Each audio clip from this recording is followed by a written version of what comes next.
Hello everybody, this is DeanoGTO, and today we're going to be talking about the Tortoise, the Tier 9 non-turreted English tank destroyer. So, this machine, I have said this a bunch of times in the past about a bunch of different vehicles, about how they're terrible for the tier, terrible for the tier, terrible for the tier.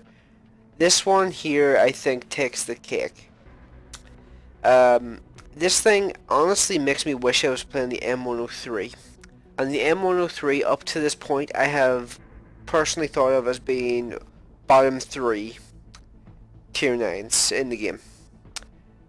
This one I think takes the cake as being the worst tier 9 in the game because it has, like, I'll just summarize the weaknesses for this vehicle here for you. It has one strength. Or no, okay, I'll be generous. I'll say it has 3 strengths. It has good gun arc. It has good rate of fire, and it has good aiming time. Those are the 3 strengths I'll grant it. Everything else is either bad or just downright awful. First off, the top speed is 20. So, that's the same top speed as the T85 now. The T85 can do 20 as well. And T85 has infinitely superior armor. And I say that with a shadow of a doubt. Like, sure, the T85 has 2 roof weak points. This thing has 1. But the size difference and the rounding slash angling difference is just, like, it's gigantic. Like, this thing has a giant square flat weak point, whereas the T85 has rounded and basically conical weak points on the top. So yeah, this thing, its weak point is significantly worse. Sure, you could say you can hide it, but here's the other issue. I checked this before recording this here. I thought they'd removed this, but apparently it's still the same. So this area here, this area up here is 228 millimeters. This area just below it, 152. 152 millimeters on the front of a tier 9, and what's the angle at? About 30 degrees? Yeah, that's not exactly effective, and honestly, if you're looking at Tortoise and it's angled like this, the armor is effectively about 230 millimeters thick. Like, that doesn't sound too bad initially when you think about it, but then you realize, oh wait, most tier 8 heavies have about 225 pen, so it's a 50-50 if they're going to pen me frontally. Oh. And if they're slightly above me, that basically nullifies this area here, bringing it down to about 200, and this area here was already, like, I think about 180, 190, so doing this brings it down to like 170 or something as far as I can recall. So yeah, this thing's armor, people praise this thing's armor. I really don't know why. And as far as I'm aware, this area here, this like this bit here where you can see like the gun holder, I think this is also like very, very thin, and if you are a certain amount above the vehicle, you can shoot down into this plate and pen it every time, as far as I can recall. I'm not exactly sure what the thickness of it is. I can't remember off the top of my head. I just remember this. At least on the original version of the HD model of this thing, this was a massive weak point. I'm not sure if it still is on the more up-to-date version, but I think it is still. But I'll double check that and leave like a little note on the screen if it is. So yeah, this vehicle, people praise the armor.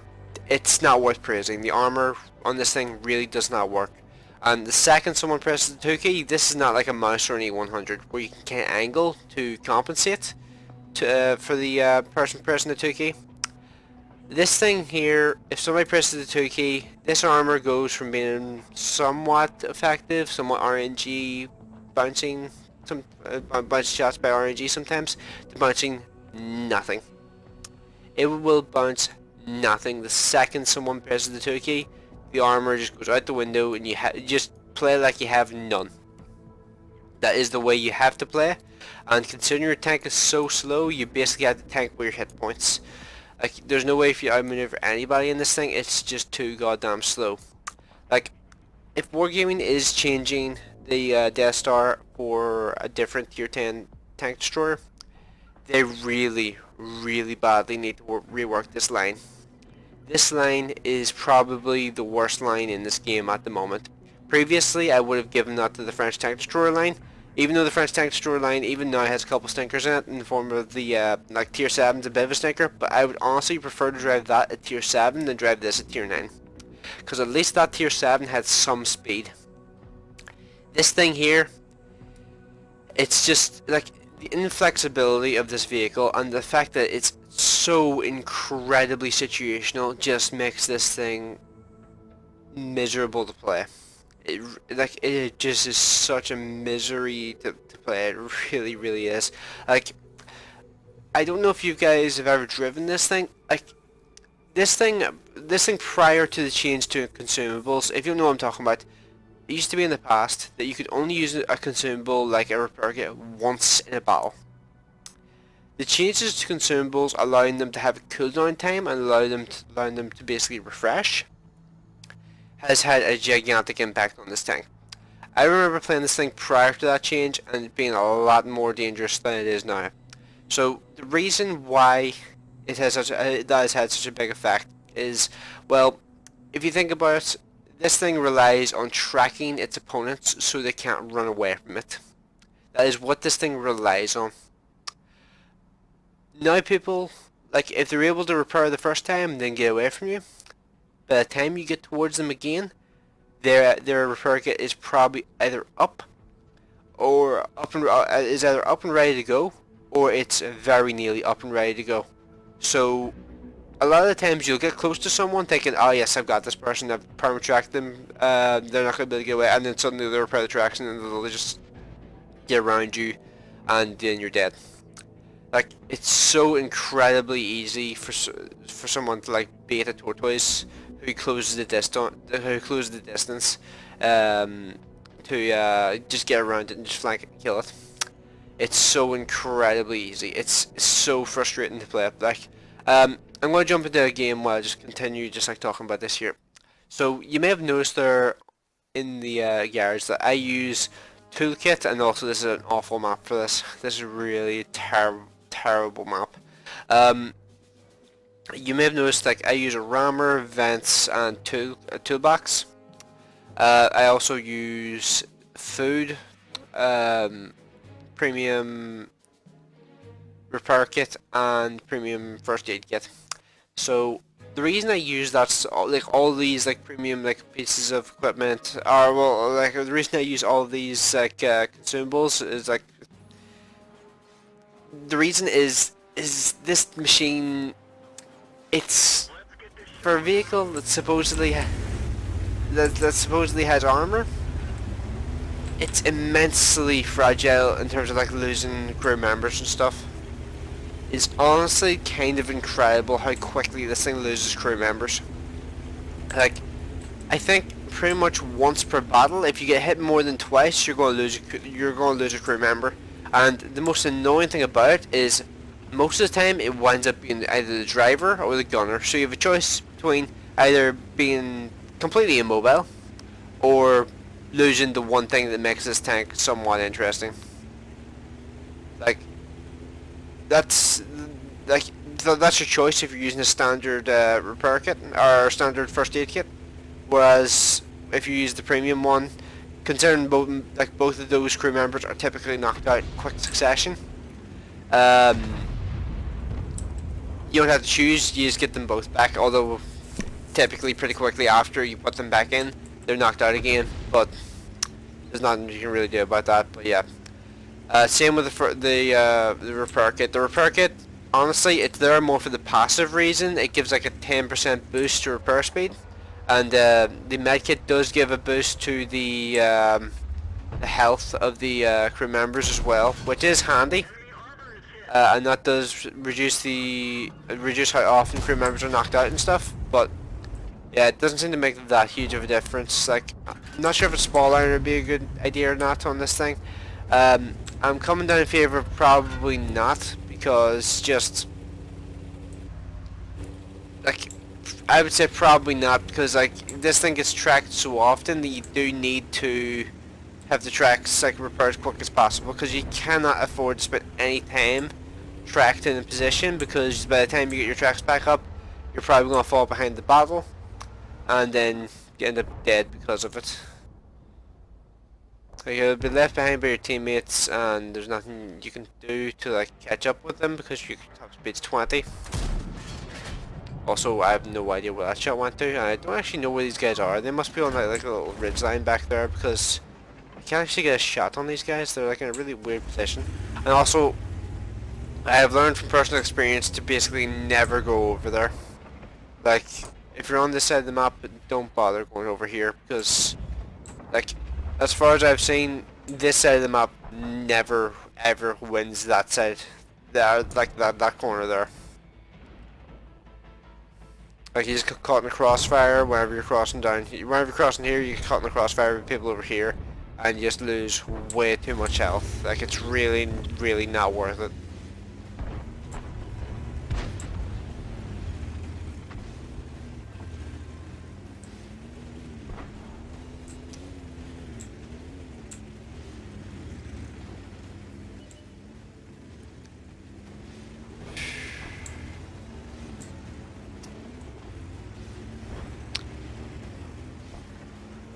Thing is, I do have some teammates that are over there, so I should theoretically be able to move over here without just getting ass raped by these people who come up to here and just like shoot you in the ass while you're trying to fire your gun.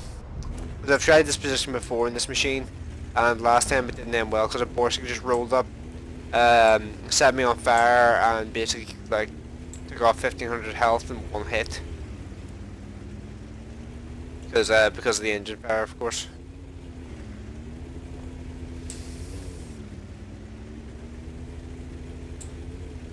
I have a bad feeling about this.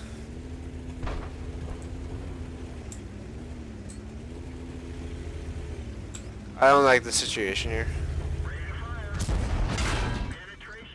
Also, yeah, because your weak point's so massive, like, and pretty weak, honestly, like, everything can pin it. And yeah, like, the one saving grace of this vehicle is the rapid repair. That guy made, that was like the only mistake like I could have made there, and he made it. Like, if he had gone the other direction, he would have been fine. He would have been gone, and there was nothing I could have done to stop him. But he decided to turn for some reason. And I'm really hoping somebody kills that guy, because he's going to wind up shooting me in the hole a bunch of times. What do you see? That guy's going to have a derp gun. Oh wow, he didn't hit me for once. That's a shocker. Is there my luck the last couple times dealing with those things? It's just pretty astonishing.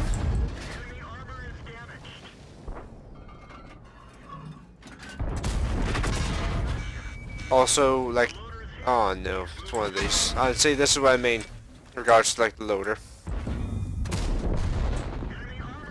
And oh look, it's in the middle too, firing premium rounds. What a surprise! I need to get this guy.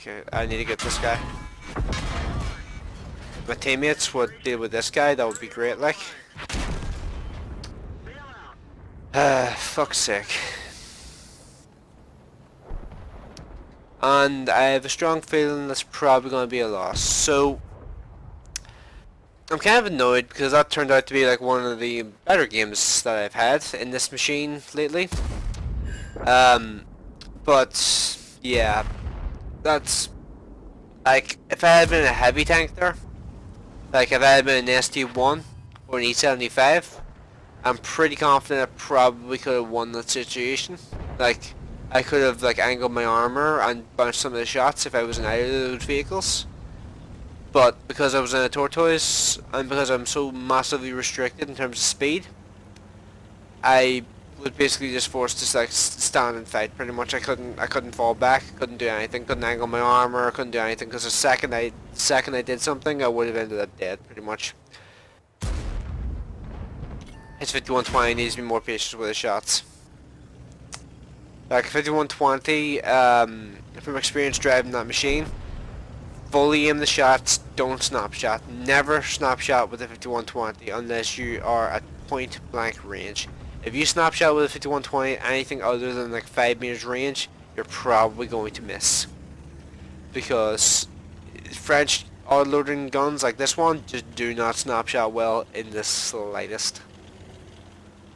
And the meal is a Russian the Tiger 88, which is great because, well, yep, we still find premium rounds. Yay for the 2 key. Isn't this guy so skillful? Because he pressed the 2 key and he just went straight through his armor like it was butter. Yay! Game balance. Great success. Working as intended. God damn it. Oh god. Yeah, I'm basically gonna wait this out. I want to see what kind of XP I end up for this year. And by the way, just to give you an idea of like how much I'm hemorrhaging credits, like trying to run this thing in some sort of form where it's actually usable. I had 2 million credits when I started this grind a couple weeks ago. I've been playing pretty much nothing but this thing. I managed to get like 110,000 XP. In like the 3 or 4 weeks I've been going through this. Is it 2 or 3 weeks or 3 or 4 weeks? Can't remember. There's a guy drawing around himself. No, he's not. Yeah, we managed to around like 110,000 XP. I'm going to use all of the free XP I have finishing this vehicle off because that's how much I hate it. Like, I really want to know what am I doing wrong for people who are able to do well in this vehicle. What am I doing wrong? Because as far as I understand this thing, you need to be at least at the at least at the front line at all times in this vehicle if you want to get damage in the later section of the game, because you're so late in the early sections of the game to the battle that it just like you're so late to the battle that it just makes it impossible for you to like have like a really good influence. So you just need to keep going as soon as you get to the battle. You just need to keep going, keep going, keep going. Don't stop, pretty much. And that's really your only option as far as I've been able to work out with this thing. And yeah, of course that guy got high caliber, bastard. And yeah, this is the story of my life right now with driving this thing. I really dislike this vehicle. I really, really do. Let me know in the comment section like what you guys think of this thing. Are you going for the Death Star? And I'm sorry if I put you off going down this line, but I'm just gonna warn you, this line is pretty horrific. Like I thought, like the French TD line prior to the changes was the worst line. Now that the French TDs have been changed, these ones they changed badly. They're way too weak. They are way too weak to be competitive these days. They either need to have massively improved armor, or they need more speed, because these things are too slow. And the buff to the 1085 basically made this thing, like basically rendered this thing irrelevant in my opinion, because 1085 doesn't have the stupid like, oh yeah, only right hand corners weakness. Like 1085, it has a weakness on both sides. It doesn't give a shit. Just roll around a corner, fire a shot, fall back. This thing here, you have to sit there and fire the gun. Because if you don't sit there and fire the gun, then you don't mount the damage up. Pretty much, that's just the way it works with this thing. So yeah, like this is like also like this is the last thing I'll say here before I end this here. So this thing's consistency is another thing that really just frustrates the shit out of me. It says 0.27 accuracy, but I find this gun misses far more often than you would expect. Like I find my E50M hits more consistently than this thing. I find my Leo PTA hits more consistently than this thing. Like it just does not have the consistency you'd expect from a gun with 1.5 second aiming time, 0.27 accuracy. It doesn't feel like it's that good. It really doesn't. It feels like it has about 0.36 or 0.38. I don't know. It could just be me. It could just be imagining it, or it could just be me being like really negative. I don't know. But yeah, let me know in the comment section what you guys think of this machine. Do you like this machine? Do you like this line? Am I being dumb in terms of like the way I'm playing this thing? Am I being too aggressive? Because like from my experience, if you're not aggressive enough, you're going to get it's not like a Swedish TD where you can camp for a certain part of the game. Then whenever the battle is like progressing, you can move to the flank that needs you. Once you're in when you're in the tortoise and you commit to a flank, you're committed to that flank. You can't move to the other side of the map if you move to the other side of the map, that's going to be half your game used just driving around aimlessly.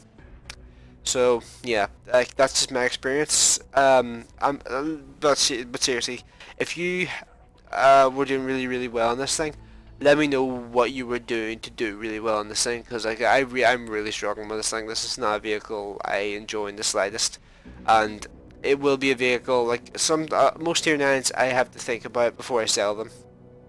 This one, not a second thought is going to cross my mind whenever I go to sell this thing. This thing is going to be out of my garage like faster than that fire. So it's just like no, yeah, I'm good. It needs to go pretty much in my mind. But yeah, yeah, but I'm going to end this here before I start going off again. So yeah, thanks for watching. I will see you in the next one.